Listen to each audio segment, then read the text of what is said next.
Hello everyone, welcome to Adventure Classes. Today we will talk about refraction of light in this lecture and we will able to know various topic like law of refraction, refractive index, refractive indices for different media, principle of reversibility of light, refraction through compound sleeve, apparent depth of a liquid, total internal refraction by spherical lens, image formation by convex lens and concave lens, new Cartesian sign and lens formula, linear magnification, power of lens. ये सारे topic ये वाले lecture में आज हम जानेंगे, तो video को लास्ट तक जरूर देखें। कौन कौन से वो टॉपिक हैं जो बोर्ड एग्जाम के पॉइंट ऑफ व्यू से इंपॉर्टेंट हैं उनकी भी हम बात करेंगे, तो हमारे साथ बने रहिए और वीडियो को लास्ट तक जरूर देखें। सबसे पहले हम बात करेंगे refraction of light. Refraction of light, अब ये रिफ्रैक्शन ऑफ लाइट क्या है? इससे पहले हमारा लेक्चर हो चुका था रिफ्लेक्शन ऑफ लाइट के बारे में। अगर आपने वो वाला लेक्चर नहीं देखा तो जाके देख लें और उसकी लिंक हमने डिस्क्रिप्शन में दे रखी है, तो वो वाला वीडियो ज़रूर देखें।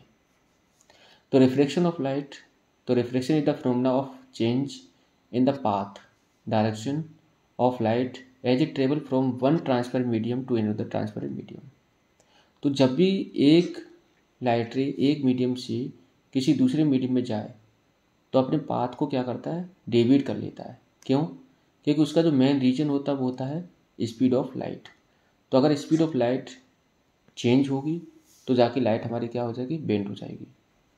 It can also define as the phenomena of change in speed of light from one transparent medium to another. तो जब भी कोई लाइट एक मीडियम से दूसरे मीडियम में जाएगी, तो मान के चलो कोई हमारी लाइट ये दे रखी है, ऊपर है रेयर मीडियम, ये है डेंसर मीडियम, इसकी डेंसिटी ज़्यादा। तो जब भी लाइट ये रेयर मीडियम से डेंसर मीडियम में जाएगी तो किस तरह से बेंड करेगी, तो ये बना हुआ नॉर्मल। जब इसको हम पढ़ेंगे पॉइंट ऑफ इंसिडेंस। तो लाइट आई, यहाँ पर लड़ी, लड़ने के बाद क्या हुआ, लाइट री बेंड कर गई टूवार्ड द नॉर्मल, क्योंकि यहाँ पर लाइट की स्पीड क्या हो गई थी, कम। तो जब भी लाइट की स्पीड कम हो जाएगी तो उस तरफ क्या हो जाएगी, बेंड हो जाएगी। उसके बाद लाइट हमारा मीडियम से में सीधी जाएगी, यहाँ पर लड़ी तो यहाँ पर बना दी नॉर्मल। अब लाइट हमारी किधर जाएगी, अभी फ्रॉम द नॉर्मल, क्योंकि ये कौन सा है, रेयर मीडियम। ये वाले एंगल को पढ़ेंगे एंगल ऑफ इंसिडेंस, ये वाले को पढ़ेंगे एंगल ऑफ रिफ्लेक्शन। जब भी लाइट हमारी सीधी निकल जाए तो हमारे यहाँ भी क्या बनेगा, एंगल ऑफ इंसिडेंस। क्यों? क्योंकि लाइट हमारी वही पाथ को फॉलो कर लेगा जब भी वो मीडियम से बाहर निकलेगी। इसको हम प्रिंसिपल ऑफ रिवर्सिबिलिटी भी पढ़ेंगे, है ना, आगे जाके हम देखेंगे। लॉ ऑफ रिफ्लेक्शन क्या है? फर्स्ट लॉ क्या बताया, the incident ray the normal to reflecting surface at the point of incidence, ये नॉर्मल हो गया, इंसिडेंस रे हो गई। एंड द रिफ्लेक्टेड रे और लाई इन द सेम प्लेन, तीनों के तीनों एक ही प्लेन में लाई करेंगे। सेकेंड लॉ क्या बता रहा, for a given pair of medium and for light of a given wavelength the ratio of sine of the angle of incidence to the sine of the angle of reflection is constant. कहते जो भी angle of incidence बनेगा जब भी एक medium से दूसरे medium में जाएगी, तो एंगल ऑफ इंसिडेंस और एंगल ऑफ रिफ्लेक्शन इन दोनों का रेशियो जो साइन के साथ है वो क्या रहेगा, कांस्टेंट। कहते तो साइन आई और अपॉन में साइन आर, ठीक है, ये क्या रहेगा, कांस्टेंट। और कांस्टेंट किसके बराबर होगा, रिफ्रैक्टिव इंडेक्स।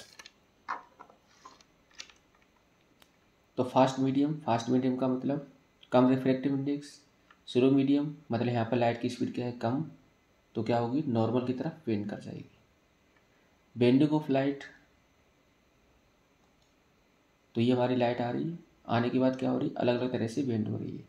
तो जब लाइट आगे बढ़ती है तो हमारे खुद का वेव फ्रंट बनाता है। तो वेव फ्रंट के बारे में, वेव ऑप्टिक के बारे में जानेंगे, वेव ऑप्टिक पढ़ेंगे तब। तो ये हमारी लाइट रे आ रही है, आने के बाद क्या होगी, ये हमने नॉर्मल बना दिया, तो इस तरह से क्या होगी, बेंड हो जाएगी, ठीक है। Refractive index, very very important. Refractive index of second medium with respect to first medium is defined as the ratio of sine of angle of incidence in first medium to the sine of angle of reflection in second medium। क्या तो refractive index को अगर define करना है तो हमने क्या बताया, Snell's law, sign I upon में साइन आर बराबर क्या होगा, कांस्टेंट। कहें तो रिफ्रैक्टिव इंडेक्स, यहाँ पर रिफ्रैक्टिव इंडेक्स उस मीडियम का होगा जिसमें लाइट रे जाए। तो यहाँ से लिखा है refractive index of second medium with respect to first medium. या refractive index of second medium with respect to first medium, बराबर लिखेंगे अब refractive index of second medium upon में refractive index of first medium. तो जिसमें light जाए उसका refractive index बराबर हो जाएगा साइन आई अपॉन में sine R. The constant 1 μ2 is called refractive index of medium. I is the angle of incidence, R is the angle of refraction। ये जो रिफ्रैक्टिव इंडेक्स है एंड वो होता है C अपॉन में V। दो तरह के रिफ्रैक्टिव इंडेक्स होते हैं, एक होता है एब्सोल्यूट रिफ्रैक्टिव इंडेक्स, एक होगा रिलेटिव रिफ्रैक्टिव इंडेक्स। तो जब भी आपको एब्सोल्यूट रिफ्रैक्टिव इंडेक्स बताए तो वहाँ पर एक मीडियम हम मान लेंगे क्या, एयर। तो ये हमारा जो लिखा है एक मीडियम का रिफ्रैक्टिव इंडेक्स है, इसको हम पढ़ेंगे एब्सोल्यूट रिफ्रैक्टिव इंडेक्स। और ये जो लिखा है वो हमारा रिलेटिव रिफ्रैक्टिव इंडेक्स, क्योंकि यहाँ पर दो अलग अलग मीडियम है और यहाँ पर एक मीडियम हमारा होना चाहिए एयर और दूसरा कोई अलग अदर मीडियम। तो ये वाले में हमेशा किसी भी मीडियम का रिफ्रैक्टिव इंडेक्स फाइंड करेंगे तो एक होगा हमारा क्या, एयर, और दूसरा होगा कोई मीडियम। तो रिफ्रैक्टिव इंडेक्स बराबर होता है सी अपॉन बी, और रिफ्रैक्टिव इंडेक्स सी की वैल्यू होती है कांस्टेंट 3 × 10⁸ मीटर पर सेकेंड। ठीक, अब यहाँ पर म्यू जो बनेगा वो बनेगा, या कहे तो यूनिवर्सली किसकी हो जाएगा, स्पीड की।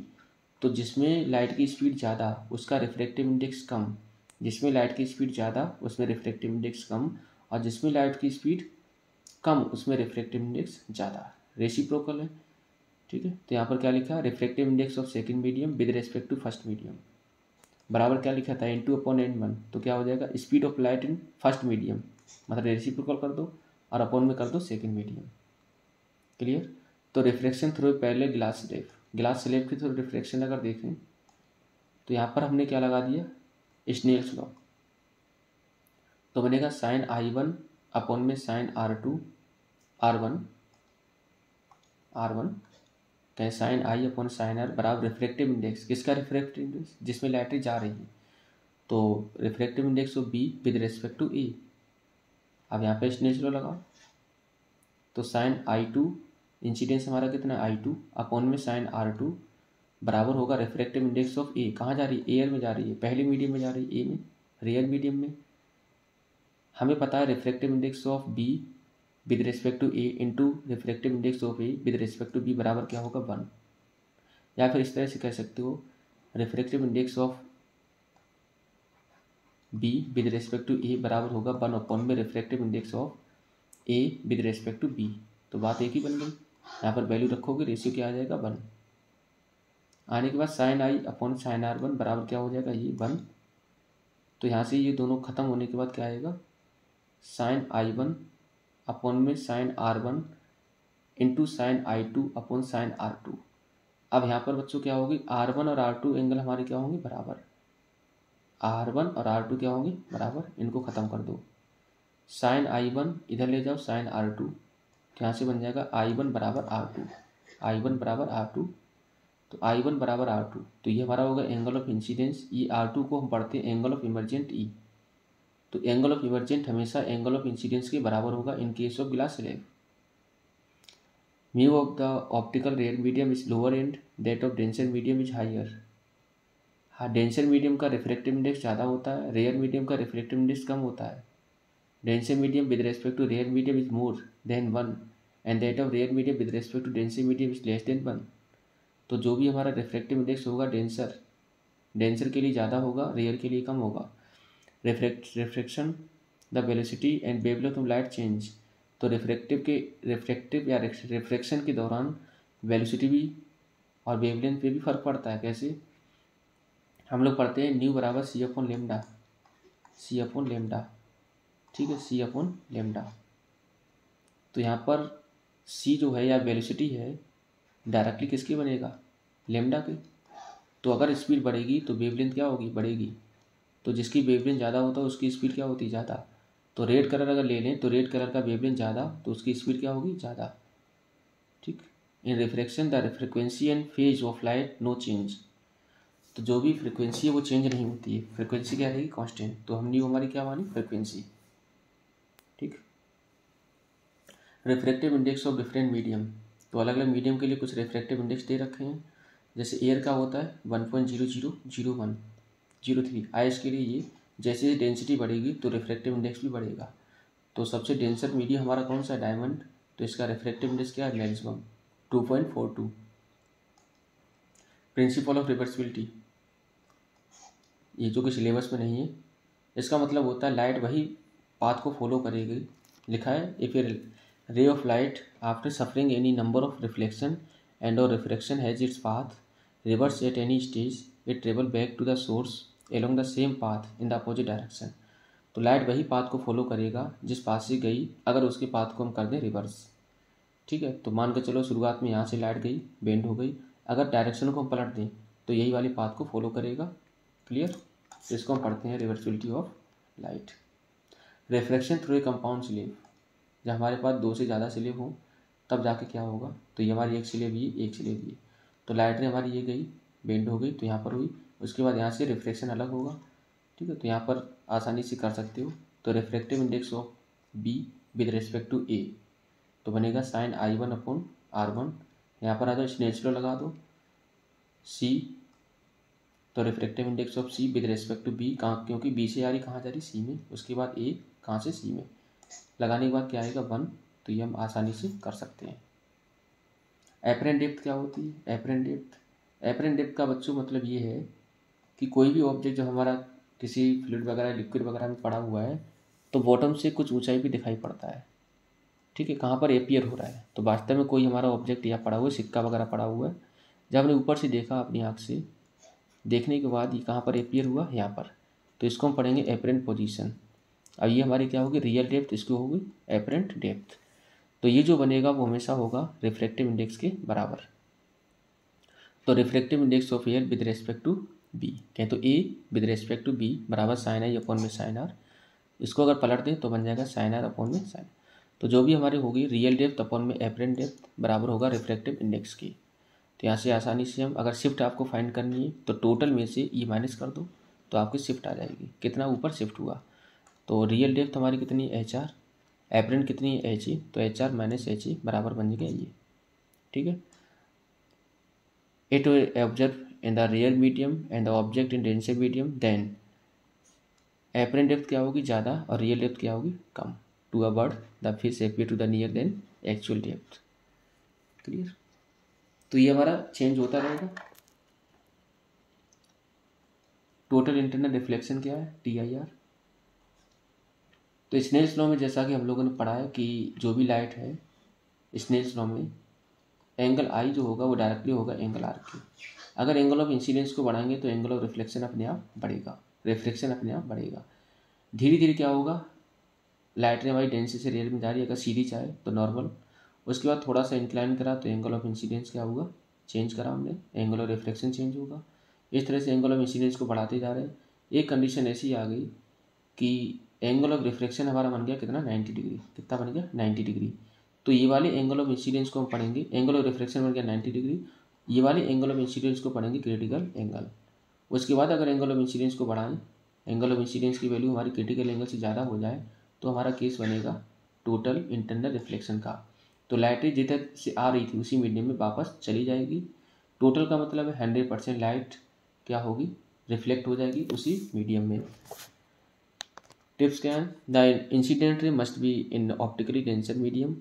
तो अगर डेंसर मीडियम से रेयर मीडियम में लाइट जा रही है तभी जाके TIR का केस होगा। The angle of incidence in the denser medium must be greater than the critical angle for the pair of the media in contact. यहाँ पर बच्चों हमेशा अगर एंगल ऑफ इंसिडेंस की वैल्यू कम होगी क्रिटिकल एंगल से तो केस होगा रिफ्रैक्शन का, अगर ज़्यादा हो गया तो केस होगा क्रिटिकल एंगल का, क्रिटिकल एंगल से ज़्यादा हो गया तो होगा TIR का केस। तो TIR के लिए क्रिटिकल एंगल से ज़्यादा एंगल ऑफ इंसिडेंस का होना जरूरी है। अगर कम हो गया तो होगा केस किसका? रिफ्रैक्शन का। तो ऐसी वैल्यू जहाँ पर एंगल ऑफ रिफ्रैक्शन 90 डिग्री हो जाए वो वाले एंगल ऑफ इंसिडेंस को पढ़ेंगे क्रिटिकल एंगल, और उससे आगे अगर बढ़ जाए एंगल ऑफ इंसिडेंस को और बढ़ा दें तो बनेगा हमारा क्या? TIR का केस। अब दोनों में रिलेशन क्या है? तो अगर हम निकालें यहाँ स्नेल्स लॉ लगा दें तो एयर और गिलास दोनों के लिए देखें तो साइन आई अपॉन में साइन आर। यहाँ पर अगर क्रिटिकल का केस लगाएं तो एंगल ऑफ रिफ्लेक्शन बना था 90 डिग्री, यहाँ पर क्या होगा angle of incidence IC critical angle के बराबर। यहाँ पर ये वाला रिलेशन हमें पहले से पता है तो यहाँ से ये बन जाएगा, इसी तरह से ये बना, इसी तरह से ये बना। तो red colour has maximum value of critical angle and violet colour has minimum value of critical angle. तो जो भी रेड कलर होगा उसका जो क्रिटिकल एंगल होगा ज़्यादा होगा और वॉयलेट के लिए कम होगा। एप्लीकेशन ऑफ TIR, मैरिज का formation, looming, total reflecting prism, optically fiber, sparkling of diamond, ये सारे की सारे हमारे TIR के एप्लीकेशन है। Reflection by spherical lens, lens whose reflecting surface spherical are called spherical lens. तो जैसे हमने मिरर पढ़े थे उसी तरह से हमारे लेंस भी हैं। A spherical lens whose reflecting surface are doubly outward at the center is called double convex lens. It is thicker at the middle compare to the edge. तो ये हमारा होता है डबल कॉन्केव, एक होता है डबल कॉन्वेक्स। अगर बीच में से मोटा हो, किनारी पतली हो तो पढ़ेंगे डबल कॉन्वेक्स। अगर किनारी मोटी हो जाए, बीच में पतला हो जाए तो इसको पढ़ेंगे डबल कॉन्केव। एक तरफ प्लेन हो जाए, एक तरफ हमारा कॉन्वेक्स शेप का हो जाए, प्लानो कॉन्वेक्स, इसको पढ़ेंगे प्लानो कॉन्केव। इसको पढ़ेंगे मेनिस्कस लेंसेज, कॉन्वेक्सो कॉन्केव, और इसको पढ़ेंगे कॉन्केवो कॉन्वेक्स, कॉन्वेक्सो कॉन्केव, कॉन्वेक्सो कॉन्केव, इसको पढ़ेंगे कॉन्केवो कॉन्केवो कॉन्वेक्स। कॉन्केव पहले बना, कॉन्वेक्स बाद में बना। प्रिंसिपल एक्सिस हम पढ़ चुके थे। तो जैसे ये हमारा कॉन्वेक्स है, ये क्या है कॉन्केव। तो यहाँ पर लाइट रे हमारी क्या आ रही है, अगर मान के चलो फर्स्ट प्रिंसिपल फोकस है the point principal axis the lens at which if an object is place the image would be form at infinity. अगर मान के चलो लाइट रे हमारी आ रही है कहाँ से, इन्फिनिटी से आ रही है, तो इमेज हमारी कहाँ बनेगी, फोकस पॉइंट से। अगर मान के चलो फोकस पॉइंट से लाइट हमारी निकले तो जाके क्या हो जाएंगी, इन्फिनिटी की तरफ जाएंगी। ठीक है, तो ये हमारे प्रिंसिपल फोकस कौन से हैं, तो लाइट हमारी जहाँ पर मिलती हुई नजर आए उसको हम पढ़ेंगे प्रिंसिपल फोकस। यहाँ से बिल्कुल क्लियर हो जाएगा। जैसे मान के चलो कॉन्वेक्स लेंस, ये कॉन्केव लेंस, तो हमारी इन्फिनिटी से लाइट रे आ रही, आने के बाद कहाँ पर अपीयर हो रही, फोकस पॉइंट पे, तो इसको हम पढ़ेंगे प्रिंसिपल फोकस। ये वाले के लिए हमारे क्या होता है, ये डाइवर्जिंग लेंस है, तो लाइट रे हमारी डाइवर्ज होंगी, डाइवर्ज होने के बाद कहाँ से मिलती हुई नजर आएंगी, फोकस पॉइंट से, इसको पढ़ेंगे principal focus. Optical centre is the centre point of a lens, तो सेंटर ऑफ लेंस होगा उसको हम पढ़ेंगे optical centre. Centre of curvature is the centre of curvature imaginary sphere from which spherical lens is cut out. There are two centre, तो दो centre होंगे क्योंकि दो कर्व सरफेस है, तो एक सेंटर इसके लिए ये और ये वाले के लिए ये वाला सेंटर बना, दो फोकस पॉइंट आए, एक होगा हमारा रियल फोकस। ठीक, प्रिंसिपल एक्सिस हम पढ़ चुके थे। ऐसी एक्सिस जो पोलर सेंटर और कर्वेचर से पास करे उसको हम पढ़ेंगे प्रिंसिपल एक्सिस। प्रिंसिपल फोकस, तो प्रिंसिपल फोकस वही है जहाँ पर लाइटें हमारी वास्तव में मीट करे या मिलती हुई नजर आए। फोकस पोल सेंटर और कर्वेचर से लेके फोकस पॉइंट तक के डिस्टेंस को पढ़ेंगे फोकल लेंथ। रेडियस और कर्वेचर ये चीज़ हम पहले पढ़ चुके थे मिरर वाले केस में। क्लियर। अब आती है बच्चों की इमेज किस तरह ऑब्टेन कराएं। तो पहला रूल क्या है कि अगर मान के चलो इंसिडेंट हमारी पहले टू द प्रिंसिपल एक्सिस है तो पास रिफ्लेक्ट होने के बाद, पास करने के बाद फोकस पॉइंट से पास करेगी। तो ये हमारा कौन सा है, कॉन्केव। तो लाइट रे हमारी कहाँ से जा रही है, प्रिंसिपल एक्सिस के पैरेलल, डाइवर्ज हुई, डाइवर्ज होने के बाद कहाँ से मिलती हुई नजर आएगी, फोकस पॉइंट से। दूसरा रूल, अगर इंसिडेंट रे फोकस पॉइंट से पास करे तो रिफ्लेक्ट होने के बाद प्रिंसिपल एक्सिस की पैरेलल हो जाएगी। अगर इंसिडेंट रे फोकस पॉइंट से पास करे, रिफ्लेक्ट होने के बाद प्रिंसिपल एक्सिस की पैरेलल हो गई। अगर इंसिडेंट रे हमारी ऑप्टिकल सेंटर से पास करे तो किसी प्रकार का डेविएशन नहीं होगा। A ray passing through optic center of a convex और concave lens after refraction will emerge without any deviation, बिना किसी डेविएशन के वो सीधी निकल जाएगी।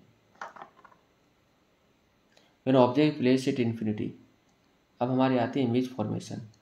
अगर मान के चलो ऑब्जेक्ट हमारा रखा है इन्फिनिटी पे, तो लाइट रे हमारी कहाँ से आई, पहला बीम ऑफ लाइट इन्फिनिटी से आ रही है, रिफ्रैक्ट होने के बाद फोकस पॉइंट पे मिलेंगी, तो यहाँ पर इमेज बनेगी बहुत छोटी और नेचर होगा रियल एंड इन्वर्टेड।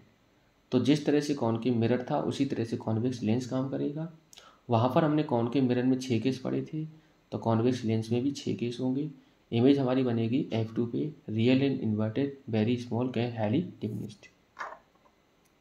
दूसरा पॉइंट, अगर ऑब्जेक्ट हमारा रखा हो बियॉन्ड 2F1 या कहें तो सेंटर और कर्वेचर के बियॉन्ड, तो मिरर वाले केस में जब सेंटर और कर्वेचर के बियॉन्ड ऑब्जेक्ट रखा है, इमेज हमारी बनती थी सेंटर और कर्वेचर और फोकस पॉइंट के बीच में। तो इसके लिए हमारे दो फोकस हैं, तो फोकस और सेंटर के बीच में बनेगी, तो ये F2 ये बनेगी 2F2। इमेज का फॉर्मेशन यहाँ होगा, नेचर क्या होगा, real and inverted. Smaller than object छोटी बनेगी। अगला केस, अगर ऑब्जेक्ट हमारा रखा हो 2F1 पे सेंटर और कर्वेचर पर, तो इमेज भी हमारी कहाँ बनेगी, सेंटर और कर्वेचर पर। तो पहला इंसिडेंट है पहले टू द प्रिंसिपल एक्सिस, दूसरा ऑप्टिकल सेंटर से पास करके दोनों यहाँ पर मीट करी, यहाँ पर बन गई इमेज। तो C2 पे बनेगी 2F2 पे, रियल एंड इन्वर्टेड होगी, सेम साइज होगी एज द ऑब्जेक्ट।